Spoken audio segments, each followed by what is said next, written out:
The Hindu से जुड़े पत्रकार महेश लांगा को मनी लॉन्ड्रिंग के केस में ईडी यानी प्रवर्तन निदेशालय द्वारा गिरफ्तार कर लिया गया है। पिछले साल अक्टूबर में अहमदाबाद क्राइम ब्रांच ने जीएसटी से जुड़े कथित धोखाधड़ी मामले में उन्हें गिरफ्तार किया था। अहमदाबाद पुलिस उपायुक्त ने महेश लांगा और अन्य के खिलाफ धोखाधड़ी के आरोप की प्राथमिकी दर्ज की थी। उसी के आधार पर ईडी ने ये जांच शुरू की थी। दरअसल लांगा के खिलाफ 23 जनवरी 2025 को अहमदाबाद के सैटेलाइट थाने में एक और एफआईआर दर्ज की गई थी। ये शिकायत प्रॉपर्टी डीलर जनक ठाकुर ने दर्ज कराई थी, जिसमें उन्होंने लांगा पर भारतीय न्याय संहिता बीएनएस की धारा 308(2) के तहत 40 लाख की जबरन वसूली का आरोप लगाया था।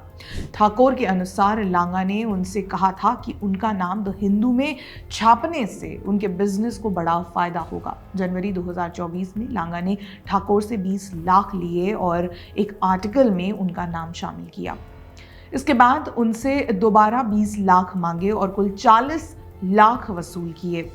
लांगा ने वादा किया कि अगर ठाकुर का नाम अखबार में छपेगा तो वो एक सफल बिल्डर बन सकते हैं। ईडी की जांच में भी यही मिला कि द हिंदू से जुड़ा पत्रकार महेश प्रभुदान लांगा बड़ी रकम वाले कई वित्तीय धोखाधड़ी का हिस्सा था। साथ ही महेश लांगा ने अपनी मीडिया कनेक्शंस का फायदा उठाकर वित्तीय लेन देन में विभिन्न व्यक्तियों से जबरन वसूली हेरफेर भी की थी।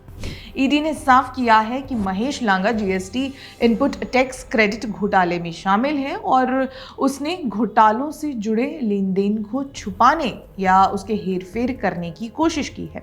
एजेंसी ने बताया कि लांगा अपने बयान बार बार बदल रहा है, जिसके कारण ईडी को शक हुआ कि पत्रकार जरूर पैसों को लेकर कुछ छिपाना चाहता है। हालांकि महेश लांगा के वकील ने उनके खिलाफ लगाए गए आरोपों से इनकार किया है। अब गुजरात पुलिस के बाद महेश लांगा का केस ईडी ने अपने हाथ में ले लिया है। लांगा को अदालत ने फिलहाल पूछताछ के लिए 4 दिनों के लिए ईडी की हिरासत में भेज दिया है। आपको ये भी बता दें कि पिछले साल 8 अक्टूबर 2024 को जीएसटी धोखाधड़ी मामले में महेश लांगा को गिरफ्तार किया गया था। ये मामला 13 कंपनियों और उनके मालिकों द्वारा फर्जी इनपुट टैक्स क्रेडिट आईटीसी के जरिए सरकारी खजाने को नुकसान पहुंचाने से जुड़ा है। पुलिस के अनुसार 220 से अधिक बेनामी फर्मों का इस्तेमाल फर्जी दस्तावेजों के जरिए धोखाधड़ी के लिए किया गया। इस तरह पत्रकार लांगा पर द हिंदू के साथ रहते हुए धोखाधड़ी, जबरन वसूली, जीएसटी घोटाला और मनी लॉन्ड्रिंग सहित 6 केस दर्ज हो गए हैं।